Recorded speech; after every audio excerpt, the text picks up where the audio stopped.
Hello and welcome to my YouTube channel inter economics. और प्यारे बच्चों, आज हम बात करने वाले हैं इकोनॉमिक्स के बहुत अच्छे से प्यारे से टॉपिक्स में, जो हैं टोटल प्रोडक्ट यानी कि कुल उत्पाद, एवरेज प्रोडक्ट यानी कि औसत उत्पाद, एंड द मार्जिनल प्रोडक्ट यानी कि सीमांत उत्पाद।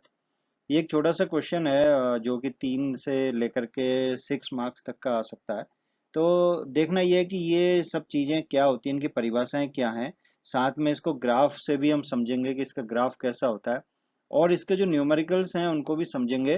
तो आइए स्टार्ट करते हैं आज का ये टॉपिक। और सबसे पहले लेते हैं टोटल प्रोडक्ट यानी कि कुल उत्पाद। तो समझते हैं सबसे पहले इसकी परिभाषा से।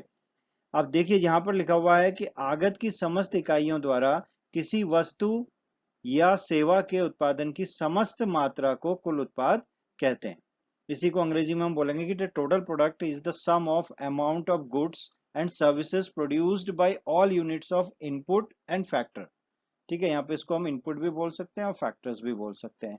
तो कहने का मतलब ये है कि जो हमारा प्रोडक्शन चल रहा है और उसमें जितनी भी इकाइयां लगी हैं, आगत एक ही ले रहे हैं हम, एक ही इनपुट की, एक ही फैक्टर की बात कर रहे हैं, और उसकी जितनी भी इकाइयां हम उत्पादन में लगा रहे हैं, तो उसके द्वारा, उन इकाइयों के द्वारा जितना भी उत्पादन होता है, उन सबको जब हम जोड़ लेते हैं तो उसे ही हम कुल उत्पाद यानी कि टोटल प्रोडक्ट बोलते हैं।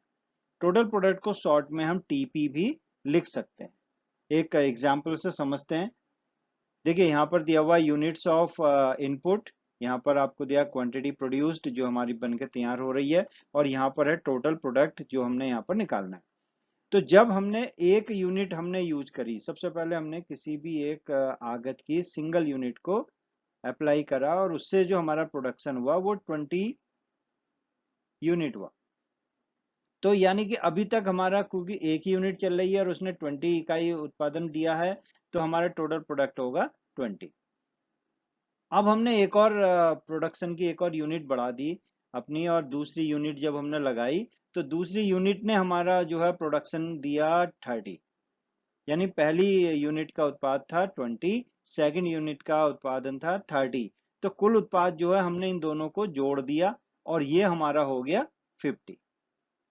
Now when we applied the third unit of factor, तो उससे हमारा प्रोडक्शन हुआ 25। अब जो है इन तीनों यूनिट्स का प्रोडक्शन हमने इन सबको जोड़ दिया, 20, 30 और 25, और ये हमारा हो गया 75।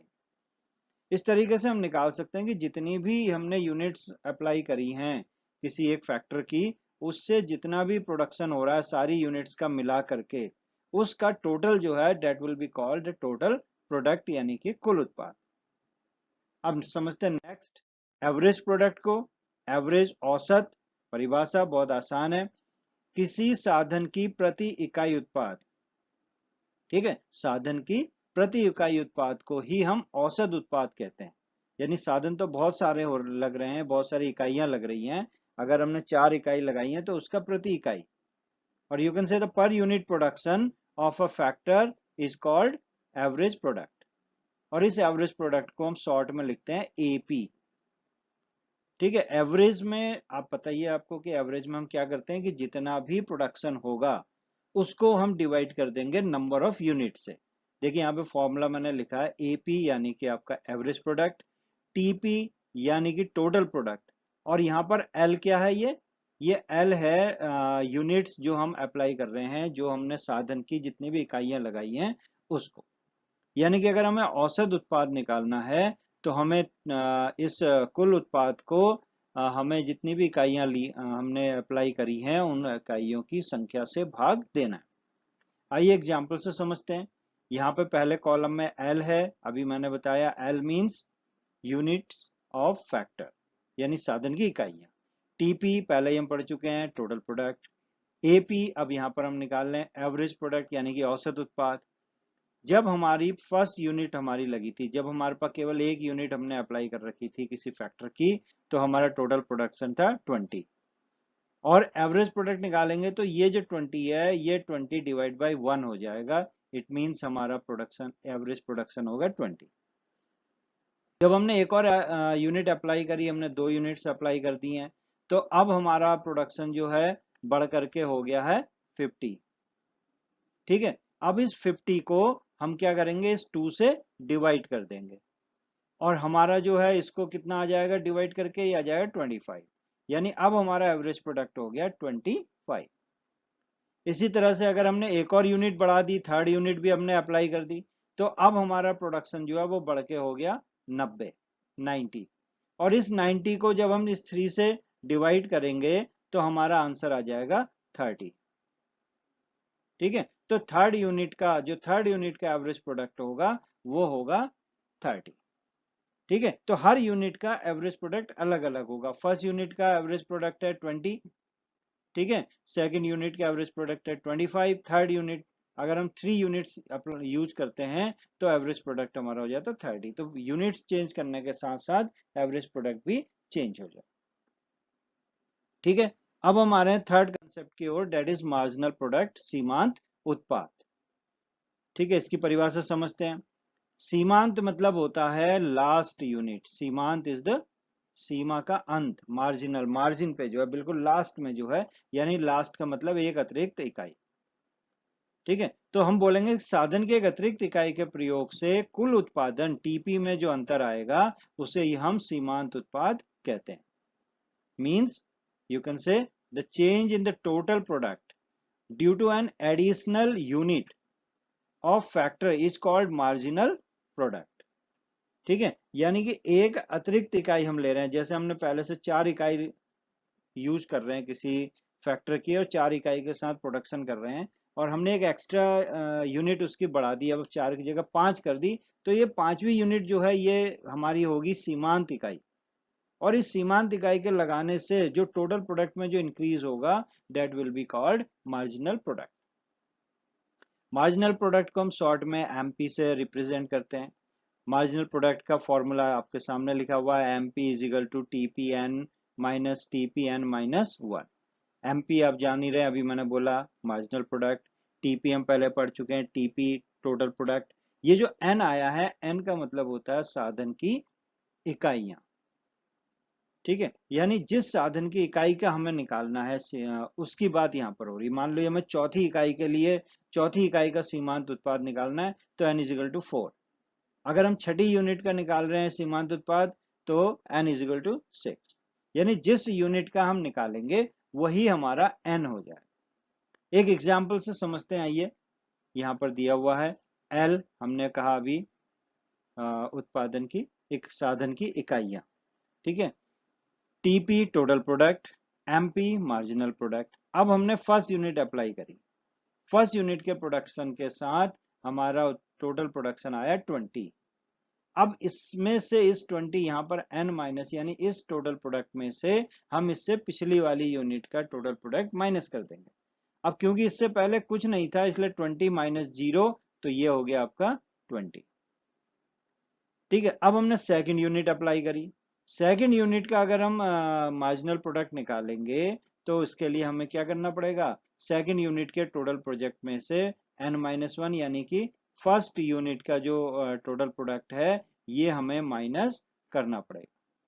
तो 50 माइनस 20 इज इक्वल टू 30। ठीक है, अब हम आए थर्ड यूनिट पे। थर्ड यूनिट को अप्लाई करते ही हमारा जो है टोटल प्रोडक्ट बढ़ गया फिर से। अब थर्ड यूनिट के साथ हमारा टोटल प्रोडक्ट हो गया 90, और हमें थर्ड यूनिट का अगर मार्जिनल प्रोडक्ट निकालना है तो इसमें से हम इससे पिछला वाला टोटल प्रोडक्ट माइनस कर देंगे और हमारे पास आ जाएगा 90 माइनस 50 इक्वल्स टू 40। तो इस तरह का बहुत आसानी से हम सीमांत उत्पाद यानी कि मार्जिनल प्रोडक्ट की कैलकुलेशन कर सकते हैं। अब एक ग्राफ से इसको समझते हैं। ग्राफ की स्टार्टिंग हमने कहा कि 0 से होगी। यहाँ पर हमने जो है y एक्सिस पे प्रोडक्ट ले लिया है, x एक्सिस पे वेरिएबल इनपुट्स ले लिए हैं। अब ये वेरिएबल इनपुट्स का आपको ध्यान रखना है, क्योंकि ये जितनी भी बात हो रही है एमपी एपी टीपी, ये सब वेरिएबल प्रोडक्ट्स की बात हो रही है। फिक्स्ड इनपुट्स जो हैं, फिक्स्ड इनपुट्स की हम बात यहाँ पर नहीं कर रहे हैं।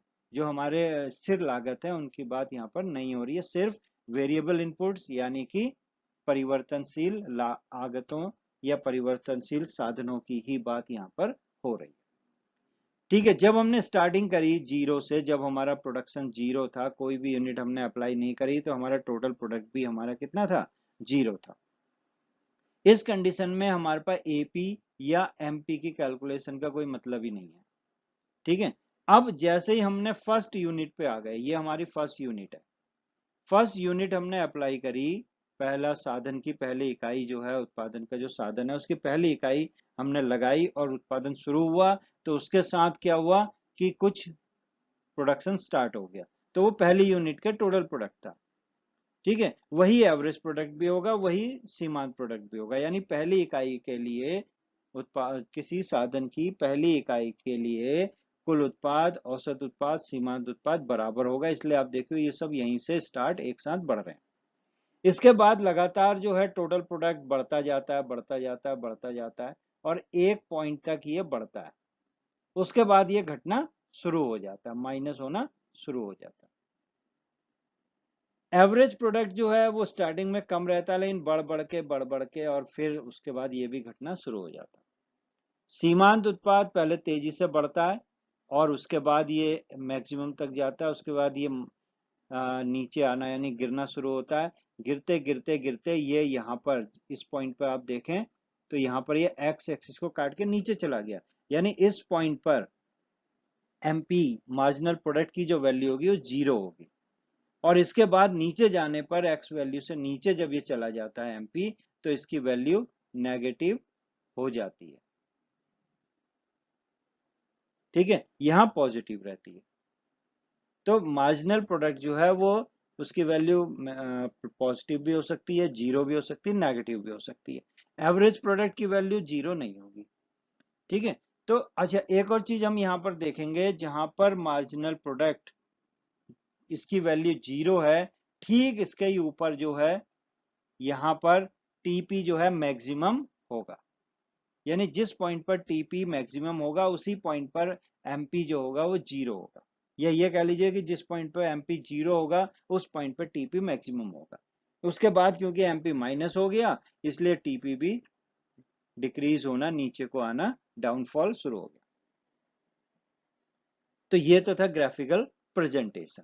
अब इसके बाद यहाँ पर मैंने आपको एक अभ्यास के लिए प्रश्न दिया है, क्वेश्चन प्रैक्टिस क्वेश्चन दिया हुआ है। इसमें आपको जो है एक टेबल दी है, इस टेबल में आपको औसत और सीमांत उत्पाद यानी कि average and marginal product find out करना है। कैसे निकलेगा, आपको ये एल की वैल्यूज दी हैं, एल मींस जो हमारा साधन है उसकी अलग अलग इकाइयां 1 2 3 4, और उनसे होने वाला टीपी है टोटल प्रोडक्ट। अब आपको जो है इन सब के लिए एवरेज प्रोडक्ट और मार्जिनल प्रोडक्ट निकालना है।